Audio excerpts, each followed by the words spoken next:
सदी के महानायक कहलाए जाने वाले अमिताभ बच्चन ने अपने शानदार फिल्मी सफर के दौरान खूब लोकप्रियता बटोरी है। ये बॉलीवुड फिल्म इंडस्ट्री के एकमात्र ऐसे अभिनेताओं में से एक हैं जिन्होंने पीढ़ी दर पीढ़ी लोगों का मनोरंजन किया है। लगभग 50 साल से ज़्यादा फिल्मी सफर के दौरान अमिताभ बच्चन ने फिल्म इंडस्ट्री में अपना बेहतरीन योगदान दिया है। यहाँ अगर ये बात भी कहें कि अमिताभ बच्चन एकमात्र ऐसे अभिनेता हैं जो अपने साथी कलाकारों के बाद भी फिल्म इंडस्ट्री से जुड़े हुए हैं, तो इस बात में कोई भी गुरेज नहीं होगी। अमिताभ के अंदर काम की भूख है और यही भूख आज उन्हें फिल्म इंडस्ट्री से जोड़े रखी है। आज भी उनकी फिल्में दर्शकों के बीच काफ़ी ज़्यादा पसंद की जाती हैं और आने वाले समय में अमिताभ बच्चन एक से बढ़कर एक बड़ी फिल्में भी दे रहे हैं। फिल्म इंडस्ट्री में मानो तो उनका कद दिन प्रतिदिन बढ़ता ही जा रहा है। जैसे जैसे उनकी उम्र भी बढ़ रही है वैसे वैसे उनका कद भी फिल्म इंडस्ट्री में बढ़ता ही जा रहा है। लेकिन कहा जाता है ना कि जितना बड़ा सुपरस्टार उसकी उतनी बड़ी ही कहानी। अब अमिताभ बच्चन जब नए नए फिल्म इंडस्ट्री में आए थे तो उन्हें अपना पैर जमाना फिल्म इंडस्ट्री में बहुत ज़्यादा मुश्किल साबित हुआ, लेकिन इन सबके बावजूद अमिताभ बच्चन ने अपने पैर जमा ही लिए थे। साल 1969 में इनकी डेब्यू फिल्म आई थी सात हिंदुस्तानी। तब से लेकर अब तक इनका शानदार फिल्मी सफर देखने को मिला। लेकिन अमिताभ बच्चन ने अपनी ज़िंदगी में कभी ये नहीं सोचा होगा कि मेरा भी एक बुरा दौर आएगा, जिस बुरे दौर ने अमिताभ बच्चन को झकझोर के रख दिया था। अमिताभ ऐसे दौर से गुजर रहे थे कि उन्हें समझ नहीं आ रहा था कि वो क्या करें, और ये दौर था 90 का दशक।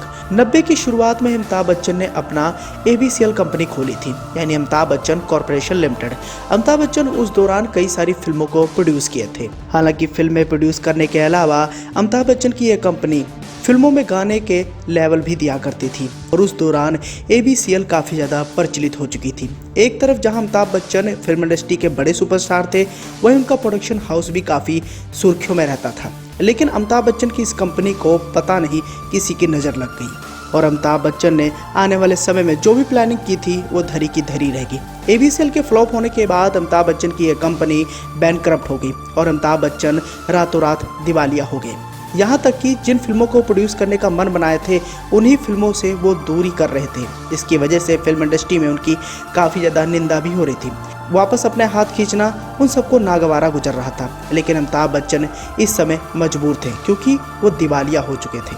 लेकिन ABCL के बैंकक्रप्ट होने के बाद एक किस्सा अजय देवगन के साथ भी जुड़ा है जो कि काफ़ी ज़्यादा सुर्खियों भरा रहा है।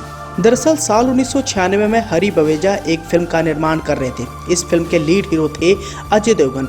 फिल्म में मधु, सोनाली बेंद्रे, परमीत सेठी, शक्ति कपूर, गुलशन ग्रोवर, अमरीश पुरी जैसे बड़े कलाकार थे और इस फिल्म का नाम था दिल जले। पहले खबरें आई थी कि अमिताभ बच्चन की ABCL इस फिल्म के गाने और इस फिल्म को प्रोड्यूस करने वाली थी, लेकिन बाद में यह कंपनी बैंकक्रप्ट हो गई और इस कंपनी ने इस फिल्म से सभी गाने व फिल्म के प्रोडक्शन से अपना हाथ खींच लिया और इसकी वजह से अजय देवगन को एक बड़ा झटका लगा था। जाहिर सी बात है, आप भी जानते होंगे कि दिल जले अपने दौर की एक बड़ी फिल्म थी जिस फिल्म के गाने भी काफ़ी ज़्यादा मशहूर थे। लेकिन अमिताभ बच्चन ने पहले इस फिल्म से अपना नाता जोड़ा और बाद में उन्होंने इस फिल्म को करने से मना कर दिया। बात यहाँ तक आ गई थी कि अगर आप फिल्म को प्रोड्यूस नहीं कर सकते तो कम से कम गाने का लेवल तो दे सकते हैं। उस समय ABCL कई सारी गानों के लेवल दिया करती थी और 90s के दौर में गाने अगर हिट हो जाया करते थे तो फिल्म का हिट होना तय माना जाता था। लेकिन अमिताभ बच्चन ने साफ तौर पर कह दिया कि मैं तो भाई दिवालिया हो चुका हूँ और ना ही मैं इस फिल्म के गाने प्रोड्यूस कर सकता हूँ, ना ही इस फिल्म को। तब अजय देवगन ने एक तरकीब निकाली और उस समय की एक बड़ी म्यूजिक कंपनी से संपर्क किया। अजय देवगन की वहां पर बात बन गई और फिल्म के सभी गाने काफी हिट भी हुए और दिल जले फिल्म के गाने जैसे हो नहीं सकता, जिसके आने से, मेरा मुल्क मेरा देश, ये वो गाने थे जिन गानों ने फिल्म को हिट कराने में काफ़ी अपनी बेहतरीन भूमिका भी निभाई। अगर इन गानों को हटा दिया जाता तो शायद ये फिल्म फ्लॉप साबित होती। तो उस समय कई लोगों ने कहा कि अमिताभ बच्चन भले ही बर्बाद हो गए, लेकिन अजय देवगन ने तरकीब लगाकर मौके का फ़ायदा उठा लिया। यहाँ हम आपको इस बात की जानकारी देना चाहेंगे कि भले ही इस इंसिडेंट के बाद अमिताभ बच्चन और अजय देवगन के बीच कई सारी मुद्दों को लेकर बहस भी हुई थी, लेकिन ये सभी बातें बेबुनियाद निकली थी। आज भी देवगन फैमिली और बच्चन फैमिली के बीच में अच्छा खासा प्यार है और इन दोनों का घर भी आसपास ही है।